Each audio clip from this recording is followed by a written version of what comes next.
సాధారణంగా మనం దేవుడికి కానుకలిస్తాం. కానీ ఈ గుడిలో దేవుడే భక్తులకు అప్పు ఇస్తాడంటే నమ్ముతారా? అవును, మధ్యప్రదేశ్ రత్లాం జిల్లాలోని బిబడోడ్ గ్రామంలో వెలిసిన ఆంజనేయ స్వామి ఆలయం ఇందుకు వేదిక. కొన్నేళ్ల క్రితం గ్రామస్తులు చందాలతో ఆలయాన్ని నిర్మించి యాగం చేశాక మిగిలిన సొమ్మును ఏం చెయ్యాలా అని ఆలోచించారు.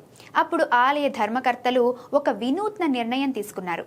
ఆ స్వామివారి సొమ్మును అవసరంలో ఉన్న చిన్న వ్యాపారులకు పెట్టుబడిగా ఇచ్చారు. ఆశ్చర్యకరంగా హనుమ ఖాతా నుండి డబ్బు తీసుకున్న ప్రతి ఒక్కరి వ్యాపారం లాభాల బాట పట్టింది. దాంతో ఇప్పుడు కేవలం పేదలే కాదు, పెద్ద పెద్ద ధనవంతులు కూడా తమ వ్యాపారం విజయవంతం కావాలని కోరుకుంటూ స్వామి వద్ద ఎంతో కొంత అప్పు తీసుకుని తిరిగి వడ్డీతో సహా చెల్లిస్తున్నారు. అలా వచ్చిన ఆదాయంతోనే ఈ ఆలయం అద్భుతంగా అభివృద్ధి చెందుతోంది.